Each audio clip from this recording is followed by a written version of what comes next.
speaker today is Toastmaster Gros. His goal today is to write a speech with purpose. It's from the Presentation Mastery Pathway. Having served a total of 31 years in the United States Army, 10 on active duty and 21 in the Army Reserve, Ward recently retired with the rank of Sergeant Major. Fewer than 1% of enlisted soldiers reach this rank. Ward has had 3 combat tours in the Middle East, 1 as a photojournalist, and 2 as a chaplain assistant. With his presentation entitled Remembering Kandahar 2009, please join me in welcoming to the lectern Toastmaster Ward Gros.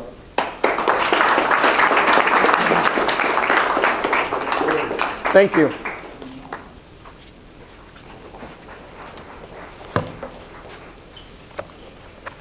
Leaving home is never easy. We heard a couple of our Toastmasters today mention that.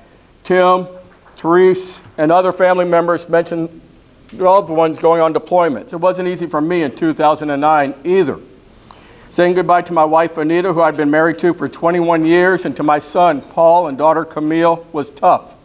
But this wasn't our family's first time. We'd be apart for a year. Although this was my second combat tour, it was my first as a chaplain assistant. The Chaplain Corps has 3 precepts: nurture the living, care for the wounded, and honor the fallen. As Carlos had mentioned, Veterans Day is a day when America honors those who made it home from combat. Combat has a physical, psychological, and spiritual toll on those who go through it. Damaged hearts, we heard earlier today. As a soldier, I relied on my battle buddies, the chaplains, to help me make it through, and as a veteran, I rely on those same chaplains, my friends, now that we're back home. This morning's speech is in honor of my battle buddies and others who have helped our veterans through. Out of my 3 combat deployments, Kandahar was the toughest. Our unit, the 143rd Expeditionary Command, is one of the Army's best logistics command and has gone on several deployments before this, but this was our first deployment to Afghanistan. We were in charge of moving goods through the Pakistani border, coming in on airfields at Bagram, Kabul, also in Kandahar. And those convoys moved through dangerous terrain, dangerous vistas. Afghanistan, remember, has been through centuries of war. Genghis Khan could not conquer Afghanistan. Alexander the Great still has ruins there, and that was his demise. And America was there now after Russia had been there before. Our job was to move logistics through, and we were the first general officer command of that sort to do that, and landed in Taliban country, Kandahar, southern Afghanistan.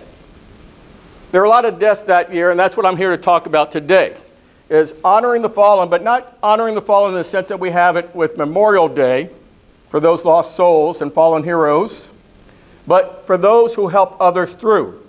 Jeff has done this, Carlos has done this. Many of our commanders on the field are right there with the front lines. Before I put my boots on, going overseas, I reflected on a few things. My mother was in the final stages of melanoma. I had an honest talk with her and told her how much I loved her and that I didn't want to see her die, which was inevitable, and that I wouldn't be able to come home for her funeral that year should she die then. I asked her to hold on until I returned, and she did. Mom's faith planted a seed in me as I grew up and has been a guiding light throughout my life. But the chaplain is the ordained minister. I'm his sergeant. Praying was not really my Army's job. My job was focused on keeping the chaplain safe. We had teams of chaplains underneath us, moving through Afghanistan to Pakistan, throughout. Anybody try to tell their pastor what to do or what not to do? You know how easy that is? All right, 20 years in, I was the crusty old sergeant. They called me Top. Chaplain Colonel Stanley Puckett and I did everything we could to keep our chaplains safe. We spent every minute together, and living in those close combat conditions create lifelong friendships in ways that others would not understand. There were losses that year. Thankfully, Chaplain Puckett and I did not experience those kind of losses within our own team. I bonded with the Army's mortuary affairs and guided the other chaplains on how to handle the loss, how to receive their fallen heroes, how they might act at the mortuary, how they're going to work with the staff sergeant and lead of that situation. We also visit our chaplains at their outpost. One particular unit, the Strikers, a mechanized infantry brigade from Fort Lewis, Washington, were constantly on the move. And a chaplain of mine, Chaplain Gary Lewis, who's pictured here, Chaplain Gary Lewis moved with them on foot patrols. Now, we've heard about combat losses today, and Chaplain Lewis had his share. He was assigned to the Strikers' Buffalo Battalion, and they would ask him to go on foot patrols after they had lost someone in combat. And he did. They wanted his prayers in battle on the battlefield. Just as his soldiers asked for his prayers, he asked for ours. And sometimes he asked for instant coffee. Being from Seattle, Starbucks had just come out with Via Instant. Now, coffee is so important out there that it's hard to explain how you could have 28 cups a day, every day, but that can happen. By the end of their tour, the Stryker Brigade had suffered 66 soldiers wounded and 21 killed in action. Lewis's Buffaloes built a teepee-shaped memorial chapel, something they could bring back home with them with their memories. In that chapel, they placed small tributes next to photos of their friends who died in the fight. A cigar here, a rosary there. Chaplain Lewis placed candles between their photos. Unlike Chaplain Lewis, unlike Jeff, unlike Carlos, I was fortunate enough not to have lost someone close, to not have lost a member of my own team. How could anyone prepare for such a loss? Each time a service member passed away, we held a final salute on the airfield's runway. Back then, Kandahar was the 8th busiest airfield in the world. These memorials happened all hours, day and night, and stopping traffic was very significant.